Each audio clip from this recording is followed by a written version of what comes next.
Assalamualaikum warahmatullahi wabarakatuh. Innal hamdalillah nahmaduhu wa nasta'inuhu wa nastaghfiruh wa na'udzu billahi min sururi anfusina wa min sayyiati a'malina. Man yahdihillahu fala mudhillalah wa man yudlil fala hadiyalah. Wa asyhadu an la ilaha illallah wahdahu la syarika lah wa asyhadu anna Muhammadan abduhu wa rasuluhu la nabiyya ba'da. Allahumma salli wa sallim wa barik ala Muhammadin nabiyil ummi wa ala alihi wa ashabihi wa man tabi'ahum bi ihsanin ila yaumiddin. Yaqulullahu tabaraka wa ta'ala ya ayyuhalladzina amanu taqullaha haqqa tuqatih wa la tamutunna illa wa antum muslimun. Fa inna asdaqal hadithi kitabullah wa khairal huda huda Muhammadin sallallahu alaihi wa ala alihi wa sallam wa syarrul umuri muhdatsatuha wa inna kulla muhdatsatin bid'ah wa kulla bid'atin dhalalah wa kulla dhalalatin finnar. Ikhwatal iman, Bapak Ibu, saudara-saudari yang dirahmati Allah. Pertama, kita bersyukur kepada Allah atas karunia yang Allah limpahkan kepada kita, baik nikmat sehat, nikmat waktu luang, nikmat iman, nikmat Islam. Semua wajib kita syukuri, baik secara lisan dan juga diyakini di dalam hati, serta memanfaatkan seluruh nikmat untuk mengabdi hanya kepada Allah Jalla wa'ala dengan cara mentauhidkan Allah dan tidak berbuat syirik, berbuat kufur, nifaq, bid'ah dan maksiat. Semoga Allah Jalla wa'ala memberikan kita kemudahan untuk menjadi hambanya yang istiqamah sampai akhir hayat kita dalam kehidupan dunia ini. Semoga salawat dan salam selalu tetap terlimpah kepada junjungan kita Nabi besar Muhammad sallallahu alaihi wasallam beserta seluruh keluarga dan keturunan beliau, para sahabat beliau dan seluruh pengikut-pengikutnya hingga tibanya hari kiamat. Para ibu, para bapak, saudara sekalian, kita akan lanjutkan pembahasan martabat agama yang pertama, yaitu al-Islam, yang terdiri dari 5 pilar, mulai dari syahadatain, kemudian menegakkan salat, menunaikan zakat, kemudian melaksanakan ibadah siam di bulan Ramadan, dan yang terakhir dari martabat agama kita yang kelima, yaitu kewajiban melaksanakan ibadah haji. Wa dalilul haji dalam kitab Salasatul Usul disebutkan di sini dalilnya, yakni hanya satu, dalam surah yakni Ali Imran ayat 97. Qauluhu ta'ala, firman Allah Ta'ala,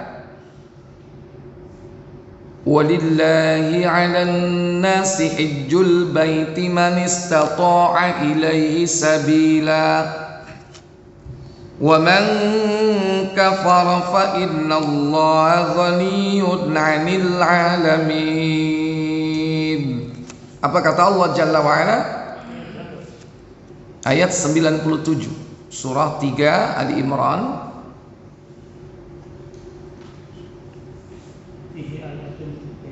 Iya. Padanya terdapat tanda-tanda yang nyata. Di antara makom Ibrahim, barang siapa memasukinya yaitu Baitullah itu menjadi amanah dia. Mengerjakan haji adalah kewajiban manusia terhadap Allah, yaitu bagi orang yang sanggup mengadakan perjalanan ke Baitullah. Barang siapa mengingkari kewajiban haji, maka sesungguhnya Allah Maha Kaya, tidak memerlukan sesuatu dari semesta alam. Ya, ini ayat yang menjadi dasar diperintahkannya haji bagi yang mampu. Walillahi, dan kewajiban bagi Allah, kewajiban terhadap Allah bagi setiap muslim. Disebutkan di situ alan nasi, yakni atas seluruh umat manusia. Apa yang harus dikerjakan? Hajjul baiti, melaksanakan ibadah haji ke Baitullah. Dari ayat ini bahwa haji itu hukumnya adalah wajib, fardu ain. Tapi ada syaratnya di situ, man istata'a ilaihi sabila. Jadi bagi mereka yang diberikan istita'ah, yaitu kemampuan, man istata'a ilaihi, yakni kemampuan untuk berangkat ke sana, sabila, yakni melakukan perjalanan. Maka syarat haji wajib pertama bagi mereka yang sudah baligh dan mukallaf, yakni baligh, kemudian akil, berakal sehat, kemudian baligh, sudah mencapai usia, dan dia adalah seorang muslim dan muslimah, dan merdeka, bukan seorang budak. Kalau dia budak harus mendapatkan izin dari siapa? Tuannya, bukan majikan.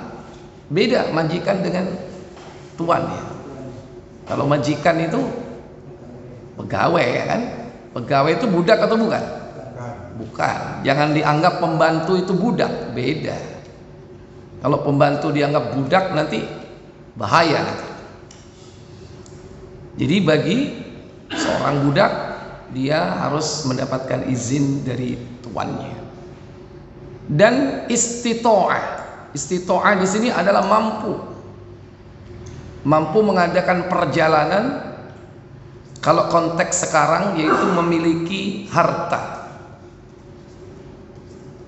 yang dipakai untuk pertama transportasi, dua akomodasi, tiga konsumsi. Nah, itu terangkum dalam istilahnya biaya haji, atau dulu ada istilah ONH, ongkos naik haji. Itu dipakai untuk yakni transportasi, akomodasi, dan konsumsi.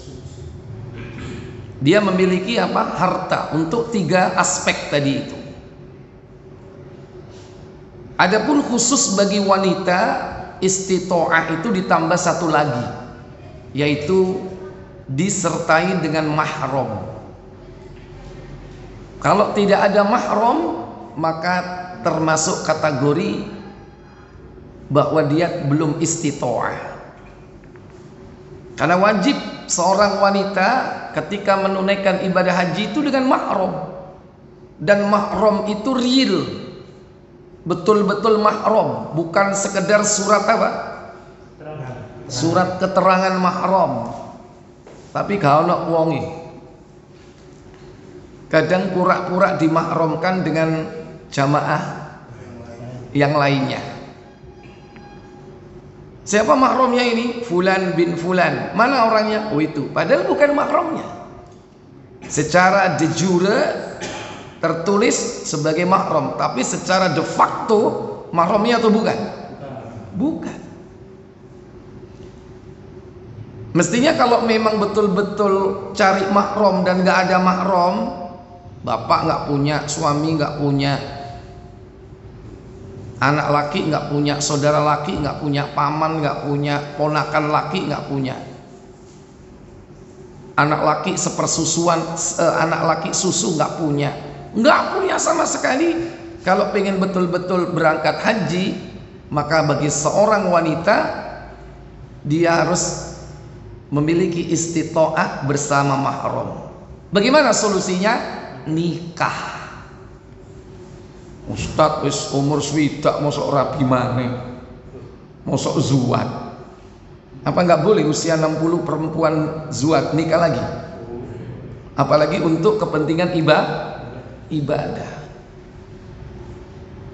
Nggak apa-apa, jangan berkecil hati meskipun usia 60. Belum dicoba, buka aja sayembara, dicari laki-laki jomblo untuk dijadikan mahram berangkat haji furoda. Tahun itu langsung berangkat. Gembrutuk gak? Hah? Sing nom-nom ini sing kira-kira gak mungkin haji daftar. Cuma nek sing nom-nom sing tuai daftar. Gembrutuk. Kan belum dicoba. Solusi terakhir itu buka sayembara. Siapa yang mau menikahi saya? Saya seorang janda, tidak punya siapa-siapa, sebantang kara, harta saya miliaran, saya ingin berangkat haji, tapi saya tidak punya mahram. Siapa yang ingin jadi teman saya berangkat haji tahun ini, langsung berangkat. Gembrutuk nggak? Sampean kira-kira daftar nggak?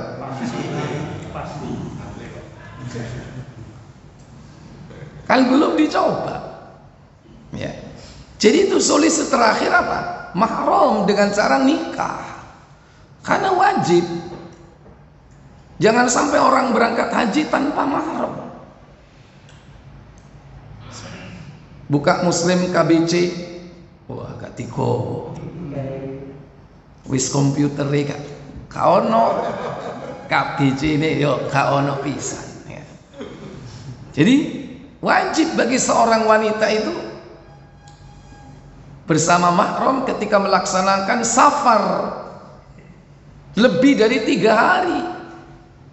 Siapa yang wanita melakukan safar perjalanan lebih dari 3 hari, maka wajib dengan mahram. Dalam redaksi la tusafiru al-mar'ah, janganlah seorang wanita itu melakukan safar perjalanan fi thalathati ayyamin, dalam rentang waktu 3 hari. Laisa lahu dzu mahramin, sementara dia tidak memiliki mahram. Mahram wajib bagi wanita yang melakukan safar perjalanan lebih dari 3 hari. Haji berapa hari? Hah? Arba'in yaum. Itu yang reguler, yang plus. Ya, bisa pendek. Kalau yang plus, yang super sibuk bisa jadi cuman berapa? Ya, mulai dari pertama datang langsung dia wukuf. Begitu selesai nafar awal, ya, nafar awal tanggal 12 bisa jadi dia langsung pulang.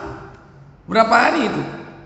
9, 10, 11, 12. Cuman 4 hari tambah 2 hari berapa? 6 hari. Cuman sepekan itu, saking super sibuk. Tapi haji ngono gak nikmat. Iya kan? Nikmat apa enggak? Gak nikmat. Justru sing nikmat sing reguler suwe nang kono, ya kan?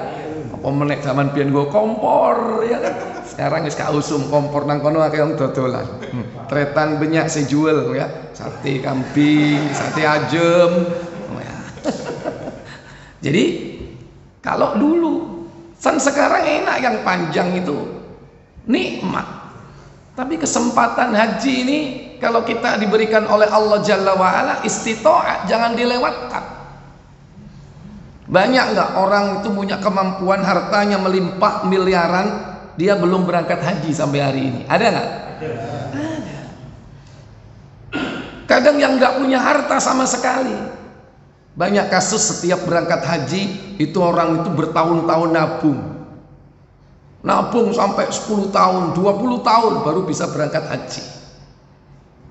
Sampai diantarkan sama teman-temannya. Ada tukang becak berangkat haji, diantarkan sama-sama tukang becaknya, teman-temannya. Karena Allah Jalla wa'ala memudahkan bagi siapa saja yang dimudahkan oleh Allah Jalla wa'ala. Tidak ada jaminan bahwa orang kaya itu pasti bisa berangkat haji. Kalau Allah tidak mengizinkan, nggak akan berangkat.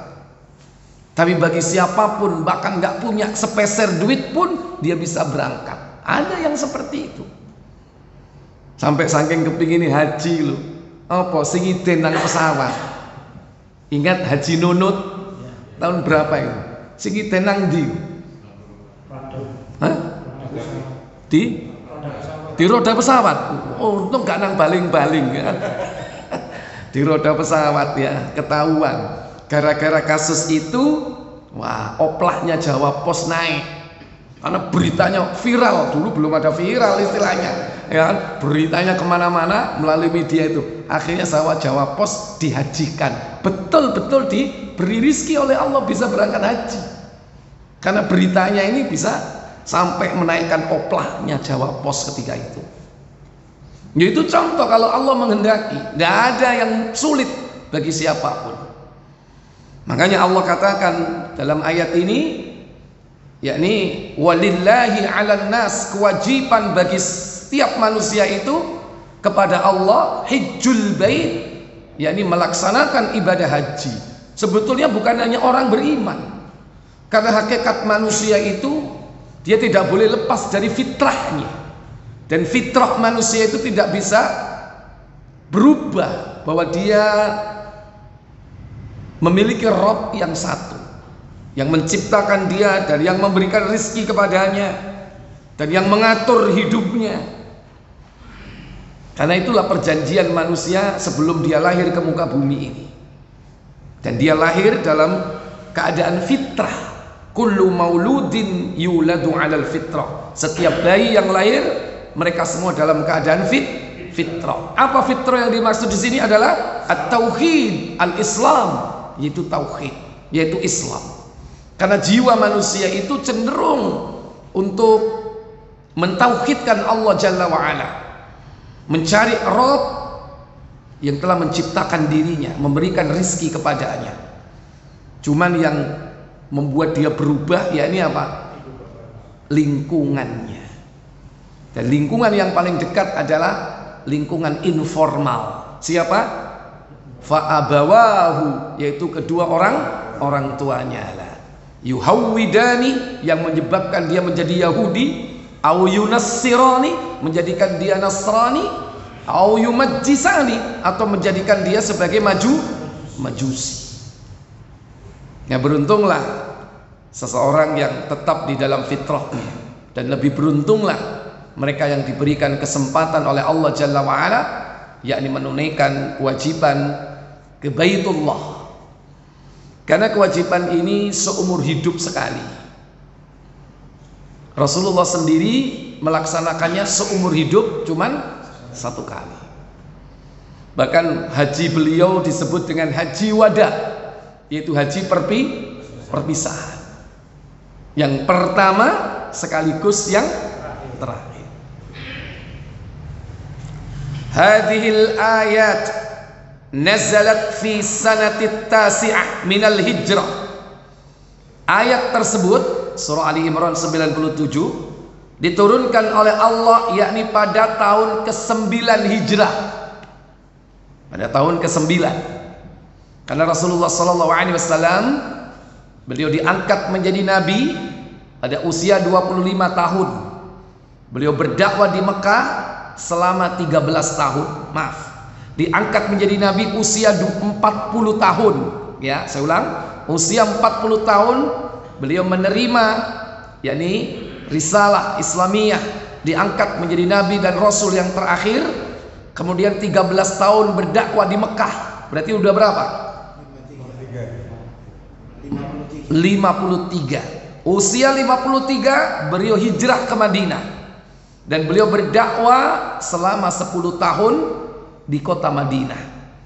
Tapi belum melaksanakan haji. Tapi beliau melaksanakan umroh sebanyak 3 kali sebelum beliau melaksanakan haji. Jadi Rasulullah itu umroh dulu, baru melaksanakan haji. 3 kali umroh, dan umroh keempat bersama hajinya. Karena orang yang haji itu pasti umroh. Tapi kalau orang yang umroh belum tentu haji.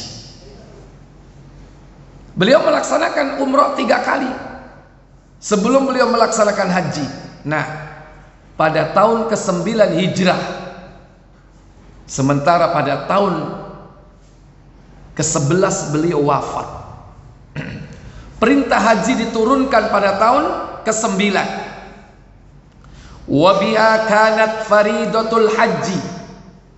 Dan pada tahun itu diwajibkan mereka menunaikan ibadah haji. Walakinnallaha azza wa jalla qala, akan tetapi Allah yang maha perkasa lagi maha mulia berfirman, manistata'a ilaihi sabila. Bagi mereka yang diberikan oleh Allah kemampuan untuk melakukan perjalanan. Wa fihi dalilun ala anna man lam yastati' fala hajja alaihi. Di dalam ayat ini menunjukkan bahwa orang yang tidak memiliki kemampuan untuk melaksanakan haji, maka tidak wajib atas mereka. Ya apa maneh wong gak duwe-duwe. Ngumpulno bertahun-tahun gak nutut, kedisian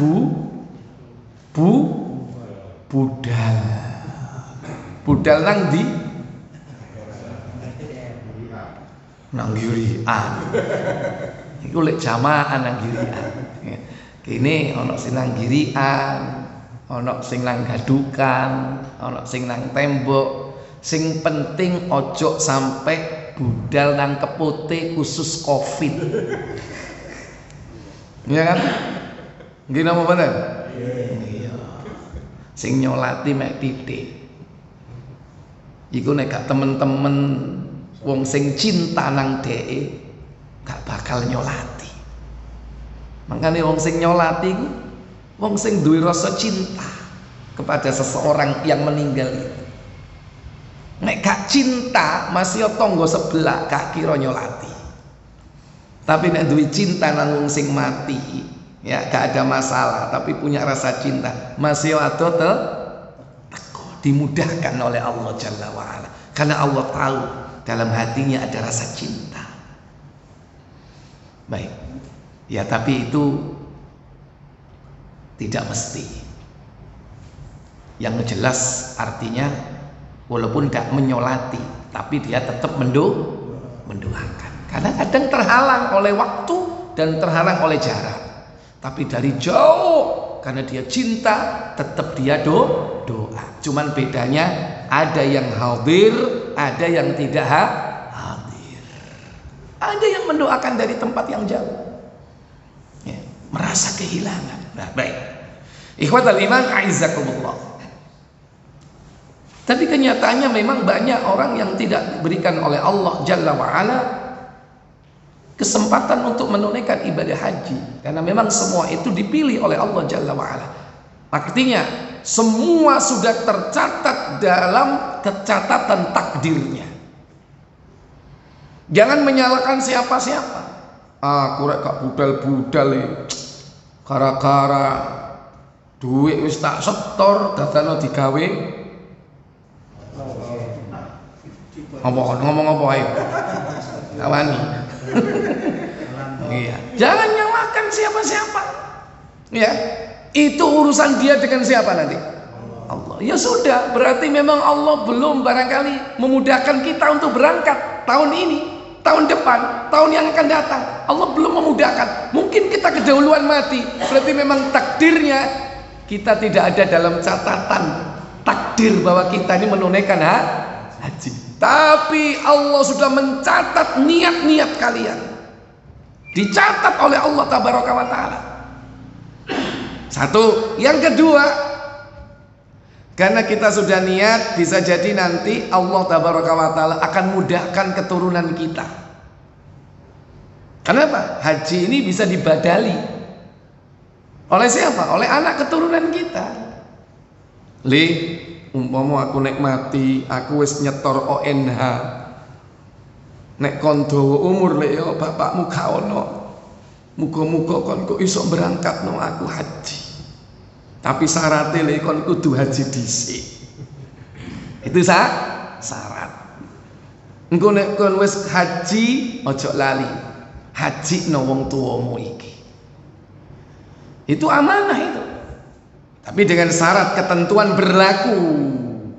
Dia harus sudah haji. Kalau hanya sekedar umroh nggak boleh. Orang yang sudah pernah haji boleh membadali haji dan umroh.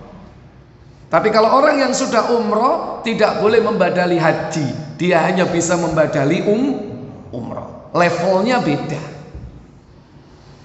Jadi Allah nanti mudahkan. Mungkin keluarga kita.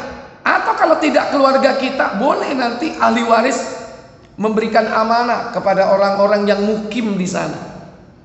Barangkali ada orang-orang Indonesia yang mukim di sana, mungkin dia sedang sekolah, dia sedang belajar di sana, dan disampaikan amanahnya ke sana. Tapi ingat, tahun ini ya karena sebab corona, haji itu mahal. Artinya apa? Yang di sana saja orang penduduk asli sana mau melaksanakan haji itu harus butuh sekian rial, kalau dikurskan 52 juta. Makanya ojo sampai keliru. Keliru apa? Kita salah memberikan amanah. Haji badal 10 juta, gak budal ini. Khamsa miliun ya obral ya kan. Ya, itu yang kemarin ya. Itu kalau sudah harganya nggak jelas seperti itu, orang sana aja harus sedia duit sebanyak itu. Ini yang saya terima informasi ini dari Ustadz Abu Ubaidah. Abu Ubaidah itu Ustadz yang ada di Al-Furqan. Yusuf As-Sidawi. Abu Ubaidah Yusuf As-Sidawi. Beliau pernah share tentang orang sana sendiri itu kalau haji yang terupdate tahun ini sekitar 50 jutaan. Artinya kalau ada ya mungkin barangkali orang yang menginformasikan cukup dengan 10 juta, 15 juta, kemungkinan besar dia nggak akan bisa haji. Embu iku duwe nang sampean karo budal apa gak. Ya, baik. Jadi semua itu sudah tercatat di dalam kitab induk Lauhul Mahfud 50.000 tahun sebelum Allah menciptakan langit dan bumi. Menungso wis ana apa durung? Belum ada manusia. Tapi sudah tercatat fulan budal, fulan gak sido, fulan mati dhisik. Nah. Yang ketiga, kalau kita pengen mendapatkan ibadah, mendapatkan pahala seperti haji, banyak alternatifnya. Banyak.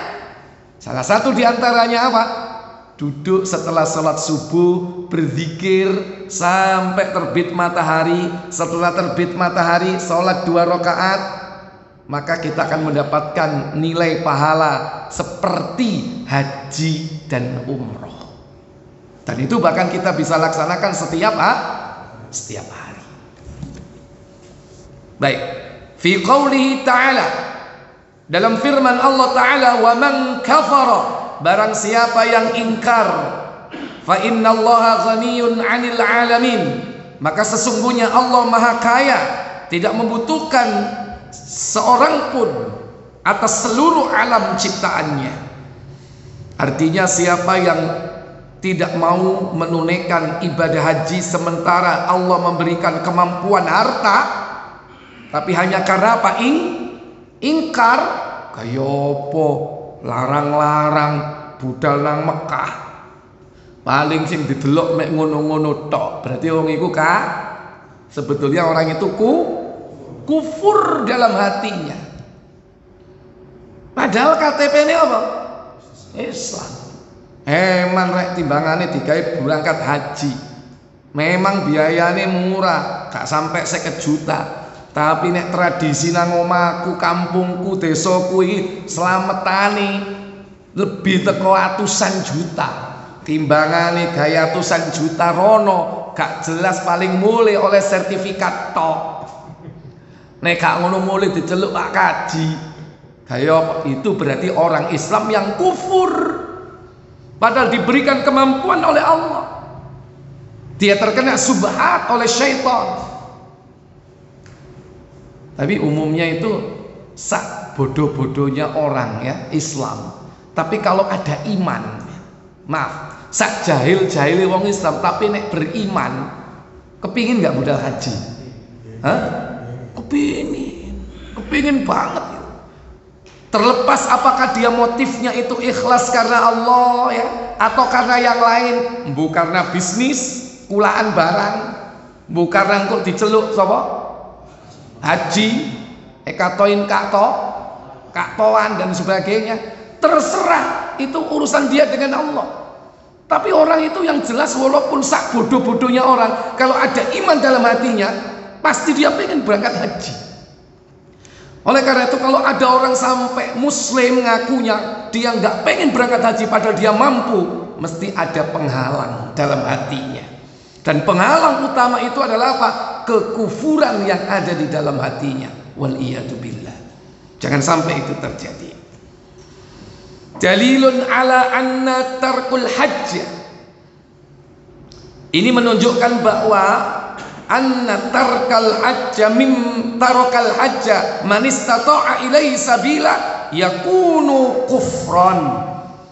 Ini menunjukkan bahwa orang yang meninggalkan haji bagi mereka yang mampu melakukan perjalanan menuju ke sana adalah termasuk orang yang kufur. Walakinnahu kufrun la yakhruju minal millah, akan tetapi kekufurannya tidak sampai mengeluarkan dia dari Islam. Kalau para ulama menyebutnya al-kufru duna kufrin. Artinya bukan termasuk kufur besar, tapi kufur kecil. Tapi ingat, sungguh pun kufur kecil, dia tetap dosa besar, yaitu al-kabair, dosa besar yang harus ditobati. Dosa besar, orang sampai nggak mau berangkat itu, walaupun tidak sampai mengeluarkan dia dari Islam. Ala qauli jumhuril ulama, berdasarkan yakni perkataan mayoritas ulama, liqauli Abdullah bin Syaqiq, yakni sebagaimana perkataan Abdullah bin Syaqiq di dalam Kitabul Iman, yakni dikeluarkan oleh Imam At-Tirmidzi, tapi tidak disebutkan nomornya di sini. Dalam Kitabul Imam bab ma jaa fi man tarakas shalah, yakni bagaimana hukumnya orang yang meninggalkan salat. Karena kata Nabi sallallahu alaihi wasallam, kata Abdullah bin Syaqiq, kana ashabu Rasulillah sallallahu alaihi wasallam la yarawna syai'an minal a'mali tarakahu kufrun ghairas salat. Adalah sahabat Rasulullah sallallahu alaihi wasallam, tidaklah mereka melihat bahwa suatu amal jika ditinggalkan yang merupakan bentuk kekufuran, melainkan hal itu adalah sholat. Jadi kalau ada orang sudah terang-terangan meninggalkan sholat, maka dia telah kufur, dan kufurnya kufur besar. Adapun perkara yang lainnya seperti meninggalkan haji, tidak menunaikan zakat, para ulama sepakat, jumhur ya mayoritas ulama, bahwa mereka belum dikategorikan yakni kufur akbar, tapi kufrun dzuna kufrin, yaitu kufur kecil yang kemungkinan masih bisa bertobat di hadapan Allah tabaraka wa taala. Nah, masih kemungkinan diampuni oleh Allah tabaraka wa taala selama dia tidak melakukan kufur dan kesyirikan yang besar. Wallahu a'lam. Para ibu, para bapak, saudara sekalian yang dirahmati Allah Jalla wa'ala, Rasulullah ketika mendapatkan perintah menunaikan ibadah haji tahun ke-9, beliau tidak langsung tahun itu bisa melaksanakan. Karena apa? Perlu disampaikan kepada halayak kaum muslimin secara luas. Karena kaum muslimin waktu itu sudah tersebar di banyak tempat di Jazirah Arabia. Ada yang di negeri Yaman, ya, ada yang sampai di negeri Syam ketika itu. Maka disampaikan kabar itu kepada kaum muslimin, yang akhirnya baru bisa dilaksanakan ibadah haji beliau dan kaum muslimin ketika itu pada tahun ke-10 Hijriah. Tahun ke-10 Hijriah. Hal ini didasarkan riwayat Jabir bin Abdullah di dalam KBC Sahih Muslim 1188. Kalau di digitalnya coba dibuka, Muslim yang mukhtasar itu nomor 711 coba.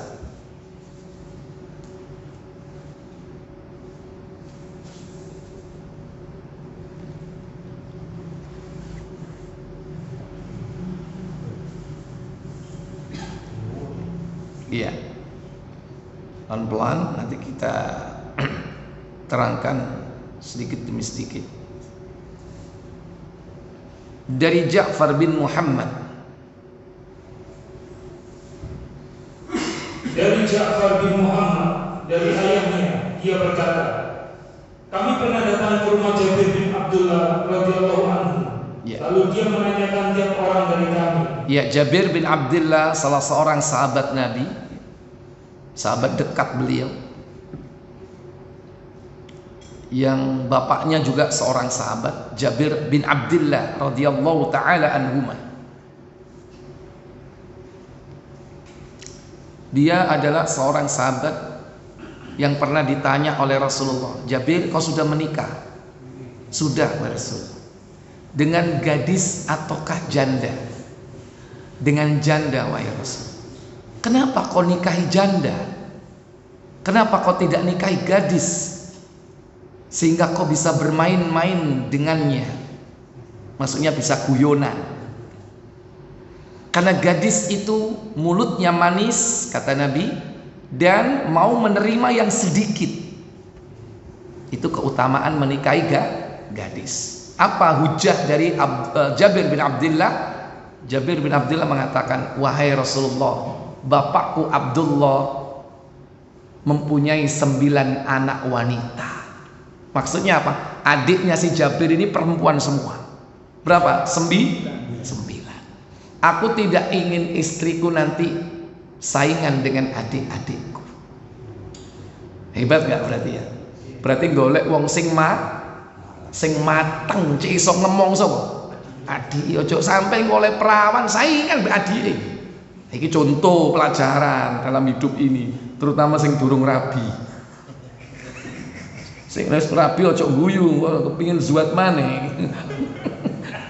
Ya.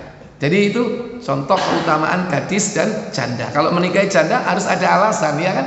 Tapi lebih bagus memang pilih yang gadis. Ya itu terserah. Dan itu semua jodoh dari Allah Tabaraka wa Ta'ala. Nah ini Jabir bin Abdullah ini dikasih oleh Allah usia panjang sampai menemui cicitnya Rasulullah, putra dari Ali bin Abi Thalib, cucunya Ali bin Abi Thalib, ya, yaitu Muhammad. Ini anaknya lagi, yaitu Ja'far bin Muhammad. Ketika itu Jabir udah tua, saking tuanya matanya udah buta. Rata-rata banyak sahabat Nabi itu ketika tua matanya buta. Pengen nggak beli motor buta? Nabi mengatakan siapa yang diambil kedua matanya atau kedua kesayangannya, yaitu dua matanya, niscaya aku akan ganti dia dengan surga. Makanya nek diuji Allah buta, iku jaminannya gede. Tapi sopo sing kepengin? Ya, baik, itu contoh. Ya, jangan dianggap enteng ujian yang Allah berikan kepada seseorang. Itu balasannya luar biasa. Baik, lanjut. Lalu dia menanyakan tiap orang dari kami. Setelah aku ditanya, maka aku katakan, aku adalah Muhammad bin Ali bin Husain. Nah, Muhammad bin Ali bin Husain. Sementara Husain ini cucunya Rasul. Itu bukan cicit lagi ini berarti. Canggai ya. Terus maka dia mengusapkan tangannya di kepalaku. Kok di kepala? Di kepalaku, lalu dia melepas kancing bajuku. Oh ya.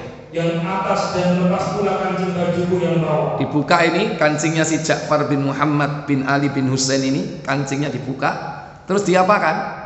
Kemudian dia meletakkan telapak tangannya di antara dua dadaku. Ya, diletakkan tangannya di kedua dadanya. Oh, ini. Aja tiru-tiru ini sahabat ini. Ya kan? Dan yang di situ kan adalah apa? Keturunan dari Rasulullah SAW. Terus sedangkan aku saat itu masih kecil. Masih kecil loh, masih anak-anak kok. Lah nek gede wis gerang lah apa dibuka dodoi. Sik cili. Terus dia mengatakan, "Selamat datang keponakanku. Tanyakanlah sesuka hatimu, maka aku akan menanyakannya." Yang ketika itu dia buta dan tibalah waktu sholat. Lalu dia berdiri di atas sajadah yang selalu disandangnya. Setiap kali dia meletakkan sajadah itu di atas pundaknya, maka ujung sajadah tersebut kembali kepada dirinya karena kecilnya sajadah itu. Ya, sajadahnya kecil sajadahnya ya.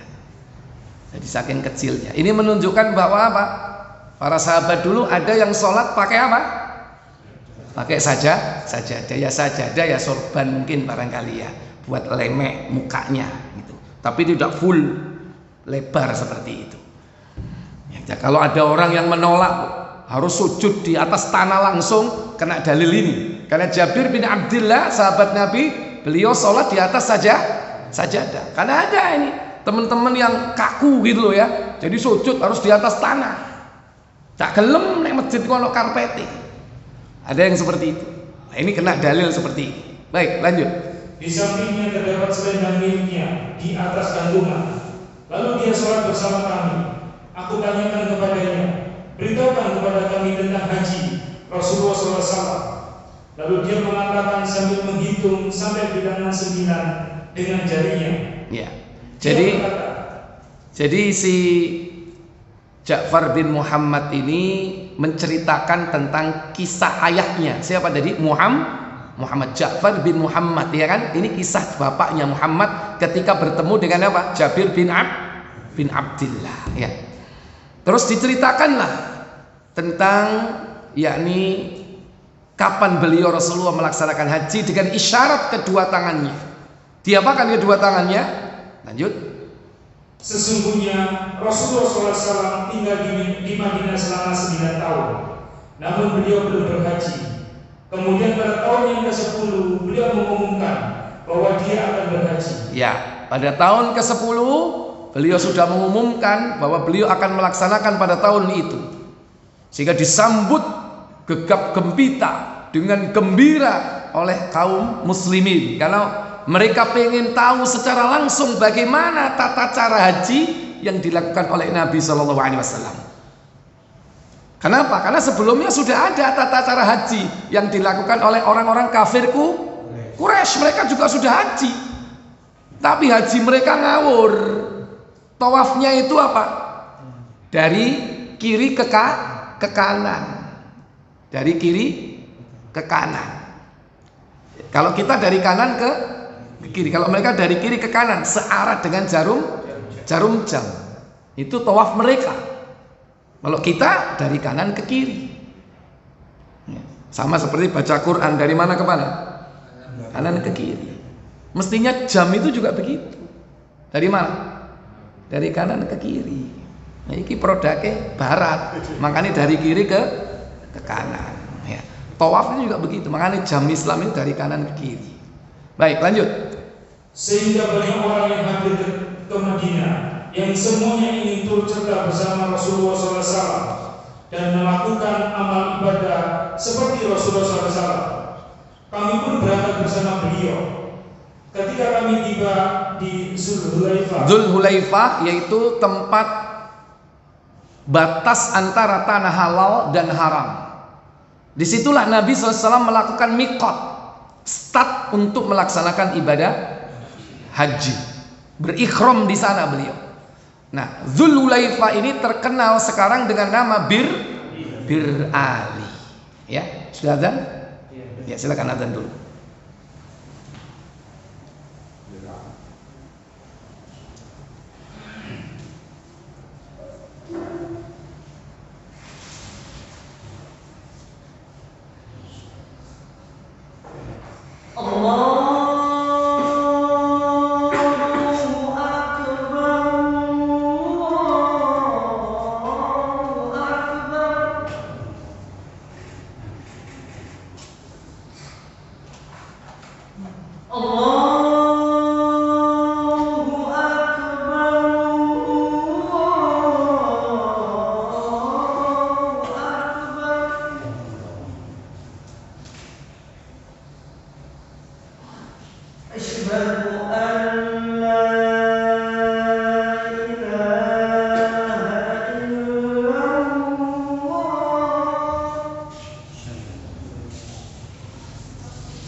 Baik Bapak Ibu saudara sekalian, kembali ke tadi, Dzulhulaifah itu nama sunnahnya.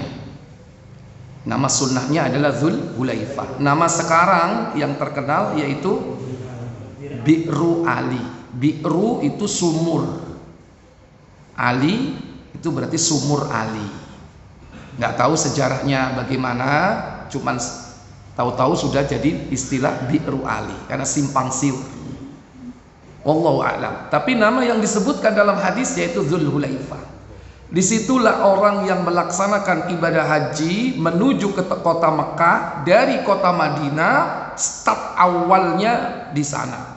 Dia memakai ihram dan kemudian dia berniat di sana untuk melaksanakan haji atau umrah dan bertalbiyah di tempat itu sampai hendak melaksanakan sholat, tawaf, melaksanakan tawaf di Baitullah. Ini. Makanya Bapak Ibu kalau nanti diberi kesempatan oleh Allah Jalla wa'ala bisa umroh, itu biasanya ke Madinah dulu itu lebih ringan, tidak langsung ke Mekah karena bisa capek kalau nggak kebiasaan. Di Madinah dulu nginep 2 atau 3 hari, nanti setelah itu baru ambil mikot di Dzulhulaifah. Yang dulu belum ada masjid, tapi sekarang sudah ada masjid ya, Masjid Dzulhulaifah. Disebut dengan Wadil Aqiq, lembah Aqiq, karena di situ memang lembah. Di sekelilingnya itu adalah dataran tinggi. Di Dzulhulaifah itu lembah. Orang sana menganggilnya dengan Wadil Aqiq, lembah Aqiq. Asal kata Aqiq itu dari situ, Aqiq, karena memang batunya betul-betul Aqiq. Ya. Oke, ini kan palsu ya. Wallahu a'lam. Baik. Kemudian apa yang dilakukan oleh Nabi SAW? Asma binti Umais melahirkan Muhammad bin Abu Bakar radhiyallahu anhu. Dalam perjalanan ada seorang wanita yang bernama Asma binti Umais.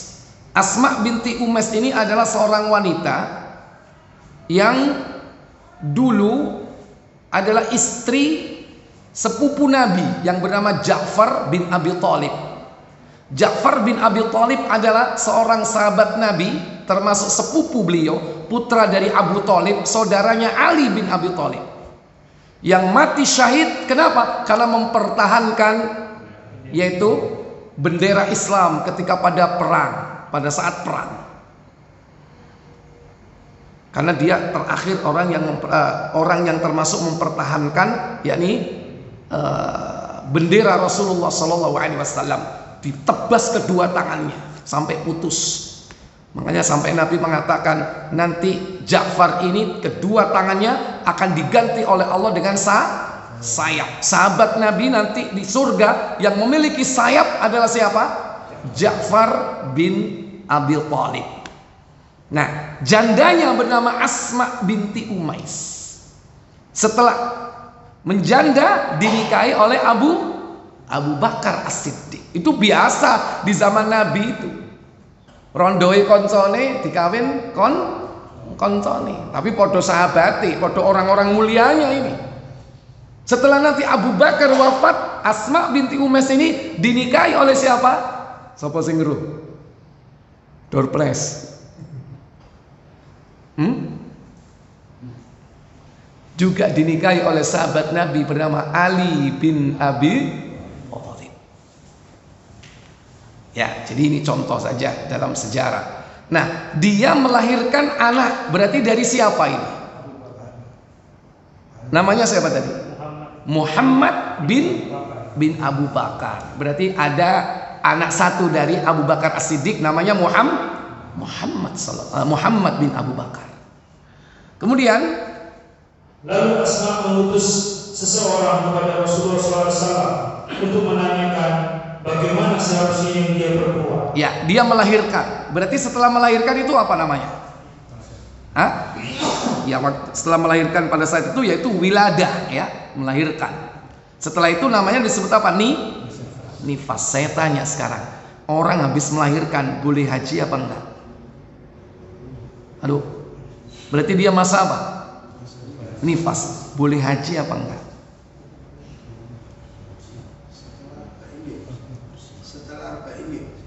Enggak. Ini langsung ditanyakan. Belum. Ya, baik, coba lanjutkan. Lanjut. Rasulullah SAW bersabda. Apa sabdanya?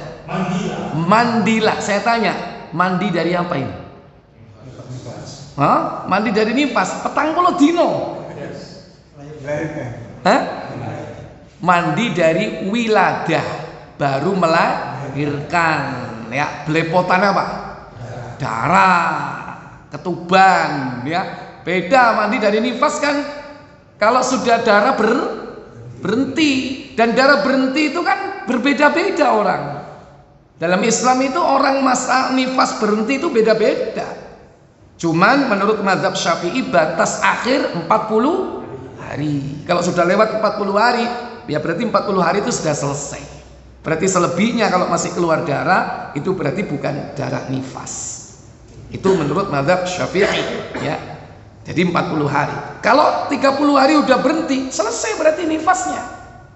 15 hari berhenti, selesai nifasnya. Tergantung dari berhentinya darah. Darah apa? Darah nifas, bukan darah haid. Nah, Nabi menyuruh mandi. Ighsili, mandilah. Mandi dari apa? Dari wiladah, bukan nifas. Yang kedua, lalu kenakan pembalut. Pakailah kain pembalutmu. Berarti dibuntel, cek gak apa? Ya, nek gak netes, nek bahasa sekarang apa jenenge? Ya pembalut, ya kan? Mereknya macam-macam, gak perlu disebut. Nih ini, pokoknya pembalut. Nih, nek bayi jenenge apa? Oh, pampers, ya kan? Nek wong tua, podo ae, podo, ya. Pakailah kain pembalut, kata Nabi SAW. Yang ketiga, kemudian berikhramlah. Berikhramlah. Berarti boleh haji apa enggak? Boleh. Orang nifas boleh haji, orang haid boleh haji. Cuman kalau belum suci, dia tidak boleh melakukan apa? Tawaf. Mau lempar jumroh, mau wukuf di Arafah, mau mabit di Muzdalifah, mau jumratul Aqabah, jumrah ula, jumrah wusta, silakan. Tapi tidak boleh tawaf. Kenapa? Karena tawaf itu sama dengan sholat. Dan satu-satunya sholat yang boleh bicara adalah apa? Tawaf. Tawaf itu pun domek sholat.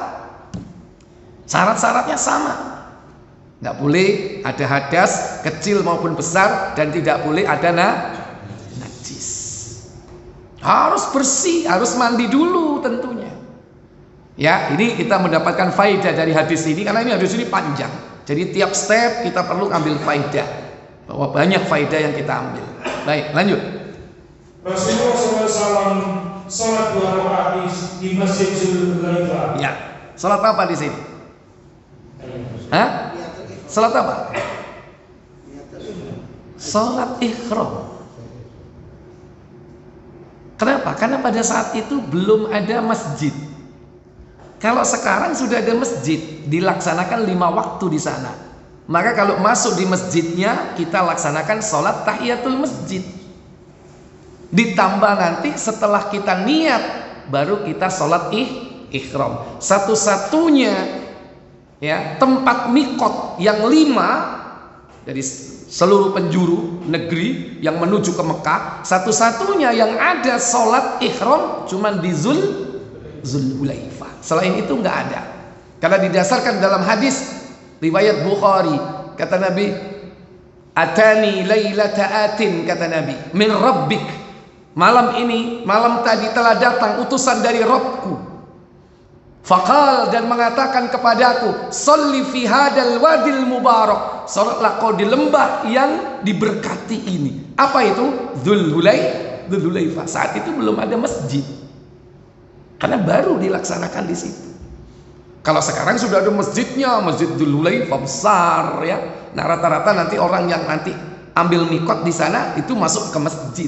Nah, sholatlah tahiyatul masjid dulu, baru kemudian niat ikhram mau melaksanakan haji atau umroh, baru kemudian sholat untuk ikhram di lembah yang diberkati. Bahkan seandainya tidak di masjid sekalipun, bagi mereka yang pakai kursi roda tidak ikut ke masjid Dzulhulaifah, tapi dia berada di parkiran di atas bis karena di situ termasuk area Dzulhulaifah, maka dia boleh sholat 2 rakaat di situ di atas bis. Atau mungkin turun dari bis di parkiran dia sholat, karena itu termasuk apa? Wadil Mubarak, itu lembah yang diberkati. Semuanya lembah itu. Kalau dia ambilnya di masjid, nah ada aturan lain lagi. Cuman rata-rata jamaah itu dibawa kemana? Ke masjid Ci'ero itu loh, masjid Dzulhulaifah, dulu menarai khusus, ya kan? Beda dengan yang lain. Baik, lanjut. Setelah itu beliau naik untanya yang bernama Qaswa. Nabi SAW selama umroh, beliau ketika tawaf itu tidak pernah naik unta. Tapi ketika beliau haji wada, usianya kurang lebih sudah hampir 62 tahun. Hampir 63 ya. Bisa jadi sudah masuk 63. Beliau naik unta mulai dari Dzulhulaifah sampai ke Mekah, dan tawaf pun di atas untanya. Dan untanya diberi nama apa tadi? Al-Qaswa. Berarti boleh nggak menamai tunggangan? Halo? Boleh nggak? Boleh. Tungganganmu apa? Hah? Mio. Sopo sing jenengi? Ayo, kafir. Ini untanya Rasulullah SAW dinamai Al-Qaswa. Nama Pak? Jenenge Nisan. Baik, lanjut. Sesudah sampai di Baidah, aku lihat sekeliling. Ternyata banyak sekali orang-orang yang berkendaraan dan yang berjalan kaki, yang naik kendaraan. Diprediksi ada riwayat mengatakan yang ikut saat itu kurang lebih 10.000 orang. Banyak. Itu taunya di Baidah. Baidah itu sudah keluar dari Dzulhulaifah menuju ke Mekah. Itu ada dataran yang rata ya. Itu kelihatan kaum muslimin begitu banyaknya. Dan disitulah nanti Baidah inilah nanti akan ditenggelamkan pasukan di akhir zaman yang akan mengejar Al-Mahdi. Al-Mahdi itu nanti keluar setelah Dukhon, ya kan? Al-Mahdi adalah keturunan Rasulullah. Dia akan bersama Nabi Isa atau Yesus memerangi Dajjal.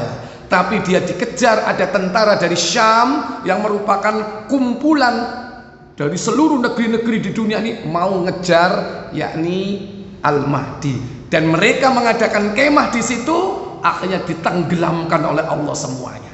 Dan akhirnya apa? Terkenalah Al-Mahdi bahwa beliau dibaiat di Baitullah nanti. Bisa jadi itu sudah mulai dekat dengan zaman kita. Wallahu a'lam. Baik, hadis ini panjang. Ya, masalah haji ini belum sampai poinnya.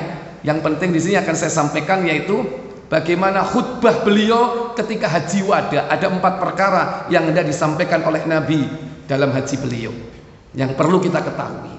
Insya Allah nanti yang akan datang kita akan lanjutkan mengenai bab haji. Wallahu a'lam. Baik, ada pertanyaan? Silakan. Itu yang haji talangan. Haji talangan. Baik. Haji itu mestinya tidak boleh utang. Justru orang yang mau berangkat haji itu malah harus nyaur utang. Kenapa? Karena bisa jadi dia nggak kembali. Dan yang kedua, orang haji itu berada di jalan Allah.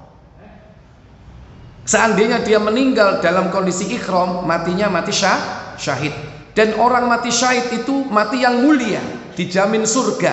Asal apa? Dia tidak punya tanggungan hutang. Maka kalau ada orang berangkat haji tapi hutang, nah itu termasuk perkara yang menyelisihi perintah bahwa hutang itu diselesaikan sebelum orang itu melaksanakan jihad fi sabilillah. Dan haji itu termasuk bagian dari jihad fi sabilillah. Ya, jadi itu yang pertama. Yang kedua, tapi kalau kita melihat Bapak Ibu, yang dimaksud talangan haji itu adalah talangan untuk memperoleh nomor porsi. Talangan untuk memperoleh nomor porsi. Artinya bahwa apa? Ketika dia sudah panggilan haji, semuanya sudah lunas. Ya, semuanya sudah lunas. Kenapa? Karena melihat masa tunggu kita ini, maaf, terlalu panjang. Bahkan sudah sampai 25 tahun. Berapa? 30 sampai 30. Nah sekarang begini, dana talangan kan itu untuk mendapatkan nomor porsi. Berapa nomor porsi harus didapat? 25 juta, ya kan? Ditalangi sama bank 25 juta. Sementara daftar tunggunya 30 tahun. Dia ngangsur per bulan 500 ribu. Berarti berapa tahun sudah selesai? 5 tahun. 500 ribu per bulan, ya kan? Setahun sudah 6 juta. 5 tahun, ya kan? Sudah selesai kan? Sudah selesai. Bahkan masih nunggu.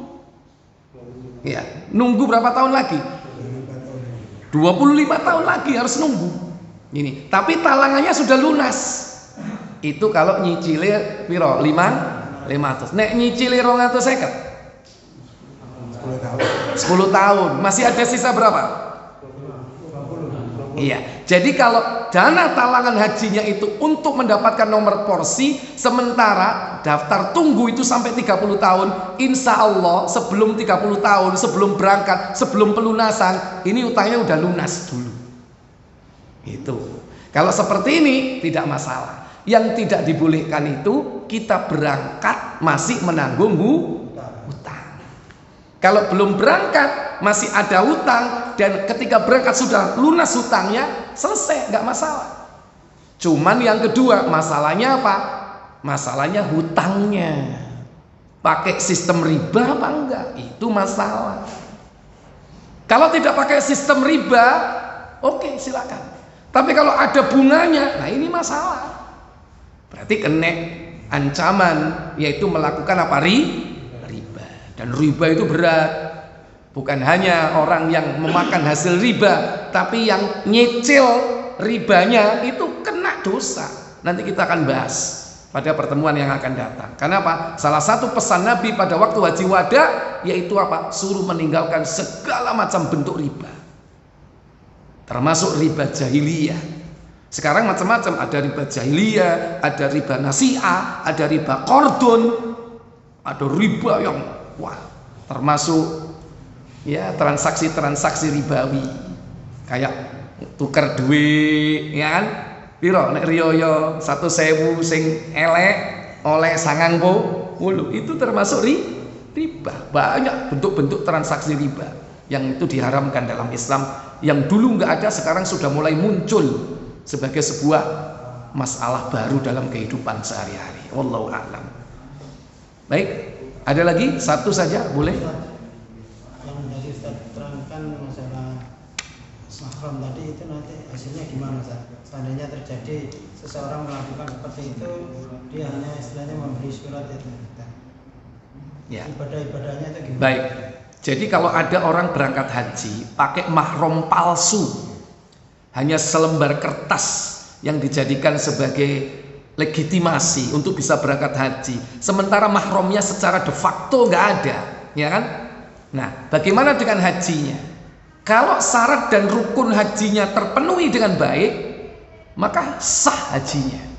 Tapi selama perjalanan haji dan umrohnya, dia dilaknat oleh Allah karena melanggar aturan.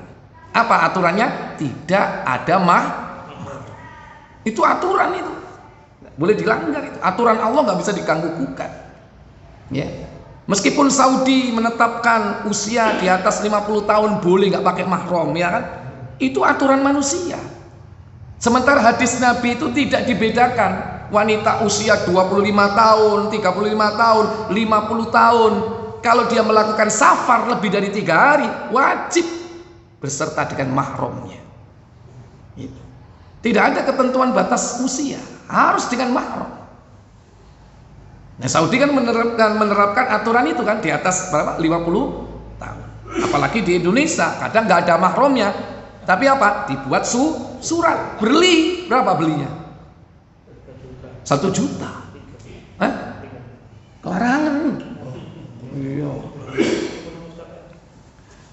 Itu surat. Orang Saudi kan tahunya surat, ya kan? Oh, ada mahramnya, selesai. Kenapa? Karena mereka percaya. Nah, sementara yang bohong di sini. Tanggung jawab di hadapan Allah Jalla wa Ala. Maka termasuk penipuan, Pak, surat itu. kenapa? Termasuk Penipuan itu. Penipuan termasuk. Bukan hanya menipu bil kalam, ya kan? Lebih bahaya dengan tulisan. Wong Nabi saja menyematkan nama Abdullah bin Muhammad, Zaid bin Muhammad, ya kan? Padahal itu adalah Zaid bin Haritha, putra Haritha, ditegur sama Allah dengan wahyu. Padahal mek ngomong. Orang sekarang di akte berani dia nulis bahwa ini adalah anakku bin fulan, padahal duduk anaknya. Padahal anak angkat. Lebih jahat, lebih besar itu. Nanti konsekuensinya hukumnya apa? Dia dapat warisan, padahal anak angkat nggak boleh dapat warisan. Bahaya itu. Hanya hati-hati dalam perkara hukum ini. Orang kadang menggampangkan, apalagi di zaman sekarang. Ya. Sudah susah mendapatkan keadilan, walaupun pengadilan banyak. Ya, jadi begitu urusan ibadah kalau memenuhi syarat oke. Tapi selama dia melanggar, berarti selama perjalanan dia mendapatkan murka dari Allah Tabaraka wa Ta'ala. Dan dia harus tobat. Kalau dia nggak ngerti dulu ya wis, tapi nek ngerti ojo diulangi maneh. Ya kan? Nek gak duwe mahram, terakhir rabiyo suat. Ya, gitu. Wallahu alam. Saya pikir cukup. Subhanakallahumma wa bihamdika asyhadu an la ilaha illa anta astaghfiruka wa atubu ilaik. Wassalamualaikum warahmatullahi wabarakatuh.